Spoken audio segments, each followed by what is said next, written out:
Hi అండి. బయట వర్షం, పైగా ఈవినింగ్ టైం. వేడివేడిగా అల్లం టీ తాగుతూ ఈ దోసపిండి పునుకులు పల్లీ చట్నీతో తింటే ఉంటుంది మరి. చాలా క్విక్గా అయిపోయే ఈ దోస పునుకులు మీరు కూడా చేసుకోవాలంటే పదండి వీడియోలోకి. ఇంకెందుకు ఆలస్యం. ఈ పునుగులు చేసుకోవాలంటే ముందుగా దోశ బ్యాటర్ కావాలి కదా.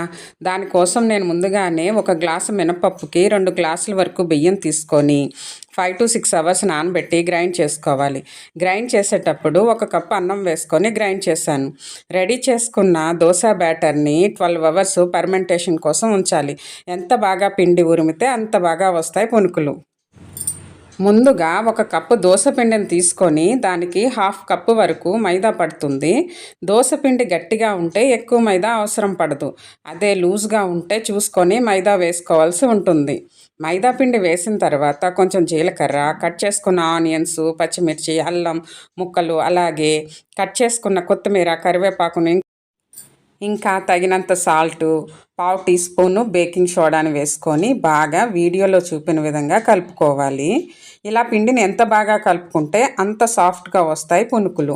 వాటరు అవసరం పడదు, ఎందుకంటే ఆనియన్స్ నుంచి వాటర్ దిగుతుంది. ఆ వాటర్ సరిపోతుంది పిండికి. Friends, please subscribe my channel. కొంచెం సపోర్ట్ చేయండి. అలాగే వీలుంటే లైక్, కామెంట్స్ కూడా పెట్టండి. ఇలా కలుపుకోవాలి. ఎంత బాగా మనం పిండిని కలుపుకుంటే అంత స్పంజీగా వస్తాయి పునుకులు అనేవి. ఇలా కలుపుకున్న పిండిని కాగిన నూనెలో చిన్న చిన్న పునుకుల్లా వేసుకొని మంచిగా ఫ్రై చేసుకొని తీసి సర్వ్ చేసుకోవడమే. ఇవి ఏ చట్నీతో అయినా బాగుంటాయి. ఇవి ఈవినింగ్ స్నాక్గానే కాదు, పిల్లల టిఫిన్ బాక్స్లోకి బాగుంటుంది. ఎవరైనా గెస్ట్లు వస్తే సమోసా, పకోడీ అని కాకుండా ఇలా చేసి పెట్టారంటే చాలా ఈజీగా చేసుకోవచ్చు. ఇంట్లో ఎప్పుడు ఇడ్లీ, దోశ పిండి ఉంటూనే ఉంటుంది కదా. ఇంత టిఫిన్ చేసుకున్న తర్వాత మంచి టీ లేకపోతే ఏం బాగుంటుంది.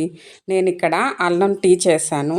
దానికోసం 2 కప్పు పాలల్లో 4 టీ స్పూన్ల వరకు టీ పౌడరు, కొంచెం అల్లము, 2 యాలకులు దంచి వేసుకోవాలి.